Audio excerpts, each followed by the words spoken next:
Arkadaşlar herkese yeni videodan merhaba. Bu videoda yine yolculuk esnasında size Avustralya'da en çok ihtiyaç duyulan meslek dallarından bahsedeceğim ve kendimce 4-5 yıldır gözlemlediğim en çok hangi meslek dallarında ihtiyaç olunduğu hakkında bilgiler vereceğim. Şimdi hem yola çıkalım hem videomuza başlayalım. Biliyorsunuz Orta Doğu'da büyük bir yine savaş var. Yine bazı insanlar, masum insanlar ölecek maalesef, dünyanın kanunu. O yüzden geçen hafta, normalde her cumartesi günü video atıyorum ama geçen hafta cumartesi günleri bu iş başladığı için biraz keyifsiz, moralsiz olduğum için geçen hafta video gelmedi. Hayat devam ediyor maalesef. O yüzden videolara yine devam etmek istiyorum. Çünkü bazı arkadaşlar yeni videonun gelmediği hakkında aklında kalan soruları soruyor. Biz de bir söz verdik, her hafta bir video atacağız diye. O yüzden mecburen videomuzu çekmek zorunda kaldık. Umarım en kısa zamanda biter ve hiç kimse üzülmez, hiç kimse zarar görmez.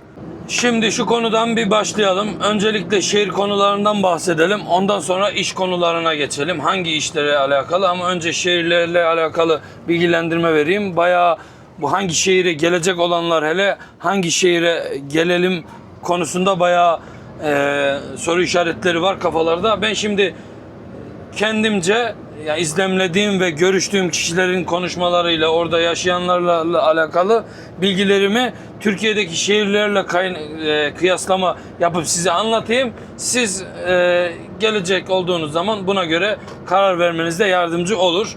Şimdi şöyle, Sydney Türkiye'nin İstanbul'u arkadaşlar. İstanbul'u, çünkü bütün ticaretin döndüğü, en çok nüfusun olduğu ve popülerlik olarak dünyada en çok bilinen yerlerden birisi Sydney. Opera House olsun, köprüleri olsun.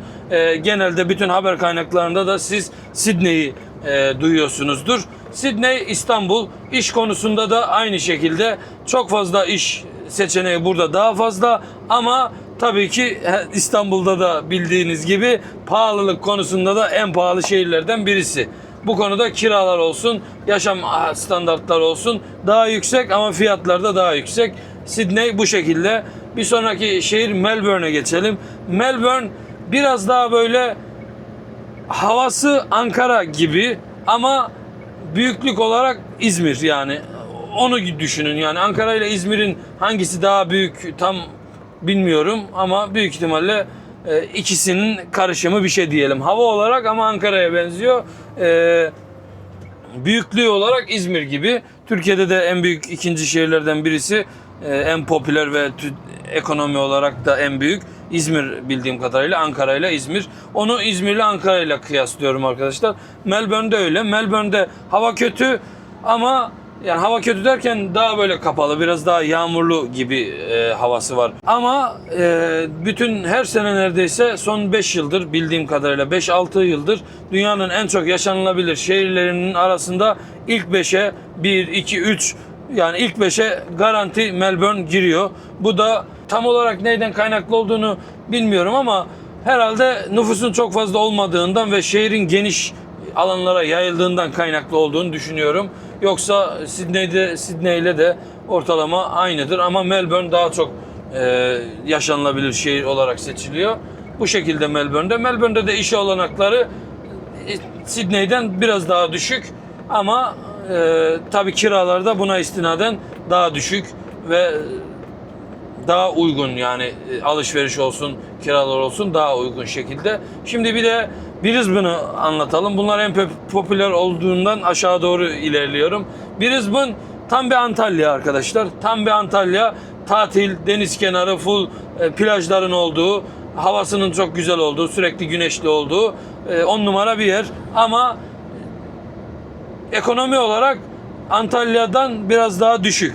Çünkü fazla nüfusun olmadığı ve fazla iş olanaklarının olmadığı, bunun da kaynağı Avustralya'nın daha çok böyle Japonya tarafı, New Zealand tarafına kalan bir kesim olduğu için daha çok böyle gemilerin geldiği, uçakların sürekli indiği, kalktığı bir yer olmadığı için para olarak biraz daha düşük, ama buralardan insanlar oralara sürekli tatile falan gidiyorlar. Buranın da Antalya'sı benzetmesi o anlamda. Şimdi bir de Perth'e gelelim. Perth'e de çok gelen insanlar var, ama Pörtü'de biraz daha böyle yine deniz kenarı ama sakinliği bizim biraz daha doğu bölgeleri gibi hesap edelim. Mesela Trabzon olsun, Diyarbakır olsun, o taraflar gibi. Yani biraz daha nüfusun az olduğu, yerleşimin, şehirleşmenin çok çok büyük şehirler gibi olmadığı bir yer. Zaten diğer kısımlarda çok fazla girmeye gerek yok. Yukarıda Darwin diye bir yer var. Orası bildiğiniz çöl. Onu sanırım Türkiye ile bir yerle kıyaslayamayabilirim. Çünkü ben Darwin'e gittim. Böyle bir yer yok yani. Yanıyor, bildiğiniz Arabistan çölleri gibi bir yer. Darwin'de bu şekilde, yani Darwin'i çok tercih edilmiyor. Darwin'in tek tercih, bir de Darwin'den sonra Canberra'yı size anlatacağım. Darwin'e çok fazla teşvikler var. Yani diyelim Avustralya'ya geldiniz, vizenizi aldınız falan, almak için bile Darwin'i size şart koşuyorlar. Mesela Darwin'e gidip bu mesleğinizi yaparsanız vize, oturum alma ihtimaliniz daha fazla gibisinden falan seçenekler sunuyorlar. Orayı da biraz daha popüler yapmaya çalışıyorlar. Şimdi başkent Canberra'ya gelelim. Arkadaşlar, başkent Canberra, trafiği, hava trafiği olsun, daha böyle bürokrasi, siyasi trafik olsun, dışarıya çıkarılması için Canberra'ya taşınmış. Burası da Melbourne ile Sydney arasında ama daha çok Sydney'e yakın. Sydney'den 3 saat, Melbourne'den 5 saat uzaklıkta iç kısımda kurulmuş yeni bir şehir. Orası da çok fazla yeşilliği olmayan ama böyle neresi diyelim, mesela iç kısımlarda bize örnek verebileceğimiz bir yer diyelim Konya, Afyon, o şekilde bir yere şehir olarak başkenti yapmışlar. Orası da öyle. Canberra öğrenci olarak fazla tercih edilmiyor. Sıralamayı yapmam gerekirse birinci en popüler olan Sydney, ikinci Melbourne, üçüncü Brisbane, dördüncü Perth, sonrasında Queensland bölgeleri, iç kısımlar veya Darwin bölgeleri çok fazla öğrenci olarak veya yaşam olarak bizim Türkleri ve bizim o taraflardan gelen insanları teşvik etmiyor. Oralar daha çok yerel tarımlarla falan ilgilenen kişileri hitap ediyor. Bu konu bu şekilde arkadaşlar. Hem böyle konuşmamıza devam ederken ilk teslimatımıza geldik. Şimdi şuradan gireceğiz. Bu daha önceki videoları izleyenler burayı biliyor. Burası neredeyse haftada 2-3 kez sipariş alan bir yer. Burayı yapacağız. Ondan sonra uzun yola çıkacağız. Yine manzaraları size göstereceğim ama öncelikle bunu bir yapalım.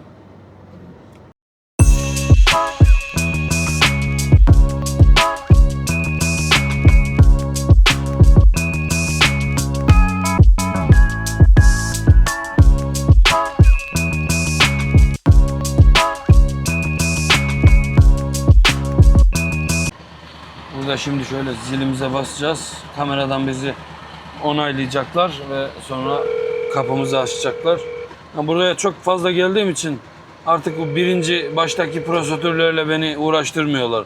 Artık 2 senedir her gün neredeyse buraya geldiğim için artık direkt kapıyı açıyorlar.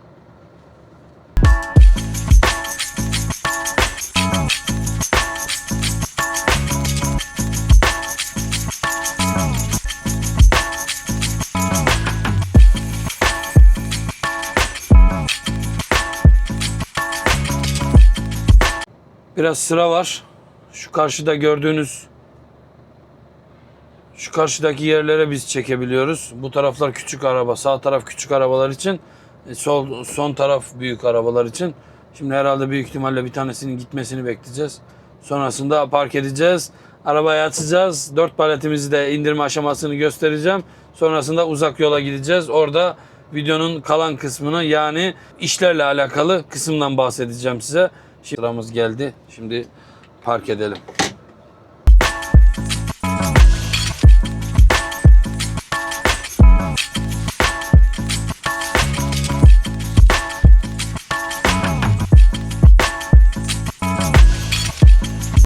Bu 2 palet. Öbür tarafta 2 paletimiz var.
Şimdi ilk 4 paletimizi yaptık. Şimdi sonraki 4 palete gideceğiz. Bu bayağı bir uzun yol olacak. Hem yolu göstereceğim hem işlerle alakalı konuya geçeceğiz. Şimdi yola çıkalım. İş konusu hakkında da biraz sohbetimize devam edelim. İş konuları hakkında. Şimdi şöyle diyelim ki Avustralya'ya geliyorsunuz. 2-3 seçenekte bunu size anlatacağım. Diyelim ki bir önceki videoda da biraz bahsetmiştim ama şimdi konumuz bu olduğu için buna biraz daha detaylı şekilde anlatalım. Şimdi diyelim geldiniz, İngilizceniz olmadığı şeklini anlatacağım. Eğer İngilizceniz yoksa diyelim bir vize aldınız ve İngilizceniz yok. Avustralya'ya geldiniz, diyelim dil okuluyla geldiniz. İngilizceniz yok, yapabileceğiniz işler Uber. Tabii ilk başta Uber yolcu taşıyamıyorsunuz. Sadece yemek taşıyabiliyorsunuz. Bunu yapabilirsiniz birinci seçenek olarak. En kolay ve en hızlı. İkinci seçenek olarak kebapçılarda çalışabilirsiniz. Biraz tecrübeniz varsa veya öğrenime açıksanız kebapçılarda çalışabilirsiniz.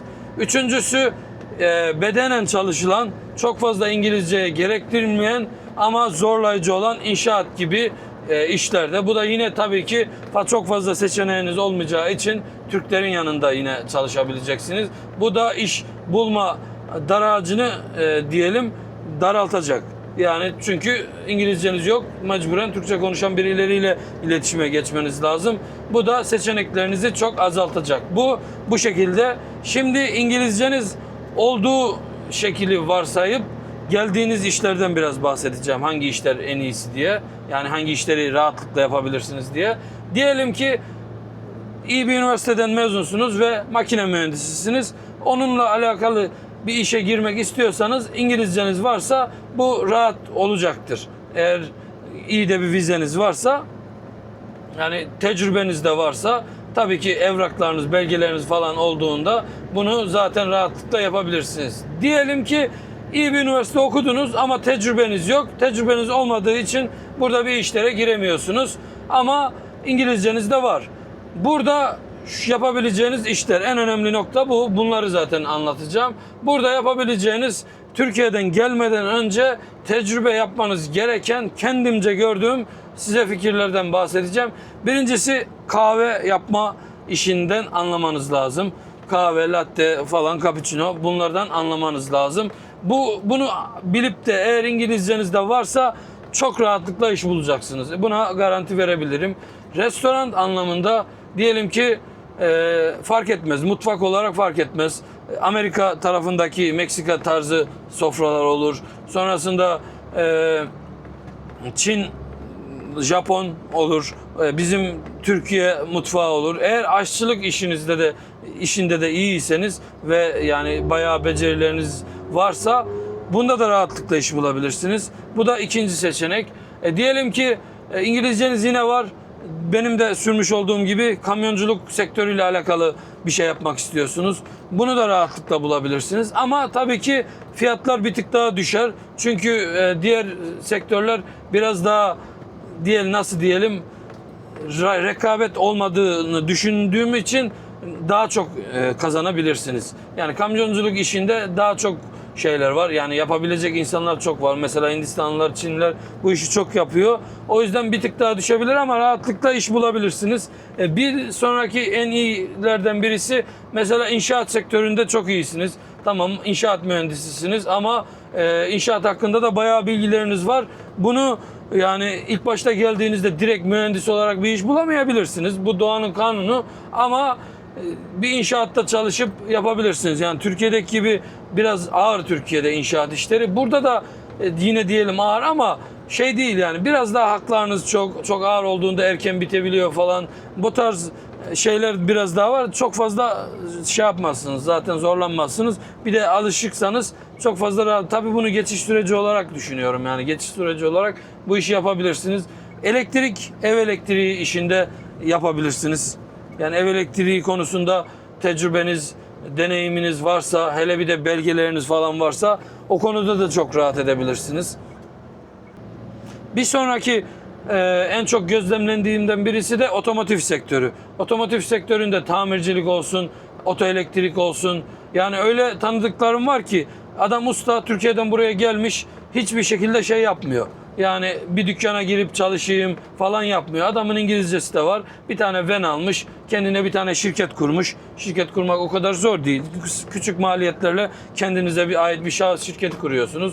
Onun üzerinden yani online olarak, mobil olarak hizmet veriyorsunuz. Adamın bir şeysi bozuluyor. Buradaki insanlar şeyi çok seviyor mesela. Yani gidip de tamircide beklemek, sıra beklemek, yani oralarda uğraşmak istemediği için sürekli her şey mobil. Öyle ki yani Türkiye'de bu çok gelişmemiş. Hatta neredeyse hiç hatırlamıyorum. Oto yıkama işi. Adamlar böyle van'in içerisine su tankı koymuş, yıkama motoru koymuş. Adam gidiyor arabasını evin önünde yıkıyor mesela. Bunu yapanlar var. Bunu yapabilirsiniz. Yani mobil olarak hizmet verilen her şeyi tecrübeniz varsa şirketi kurup yapabilirsiniz. Ama tabii bazı işlerde sertifika almanız lazım. Buradaki kurslara gidip o belgeyi almanız lazım. Devletin verdiği kurslara giderseniz bu biraz sürebiliyor. 6 ayda süreni var. 1 senede, 2 senede sürebiliyor. Ama bunu özel olarak da yapabiliyorsunuz. Özel bir firmaya gidip de yapabiliyorsunuz. Tabii özel firmanın şöyle bir kötü yanı var. Maliyeti yüksek. Maliyeti yüksek olduğu için devletin sunduğu şeylere gidiyorsunuz, kurslara gidiyorsunuz. Bunlar da biraz uzun sürüyor ve ama parası düşük tabii. Bu yani şu an gördüğüm en aktif şekilde, en hızlı şekilde çalışılabilecek iş dalları bunlar. Tabii hizmet sektöründe de yapabilirsiniz. Mesela şunu söyleyeyim, adamın bahçesinde ağacı var, ağacı gidip kesiyorsunuz. Bu çok fazla tecrübeye gerek yok ama tabii ki biraz olsun, bunlarda herhangi bir sertifikaya da çoğunda gerek yok. Yine bir kısmında var ama mesela ilaçlama kısmında sertifikaya gerek var. İlaçlama biraz riskli mevzu olduğu için. Yani adam mesela bahçesinde bir ağaç var. Ağacı kesemiyor. Seni mobilden buluyor, uygulamalardan. Diyor ki sana ki gel bu ağaçları ne kadara kesersin? Şu kadara falan kesiyorsun. Adamın mesela küçük bir pick-up alıp adam çöpünü mesela burada büyük çöplerinizi, yani küçük normal ev çöplerini her hafta alıyorlar da büyük atık çöplerini diyelim ki koltuğunuzu falan atıyorsunuz.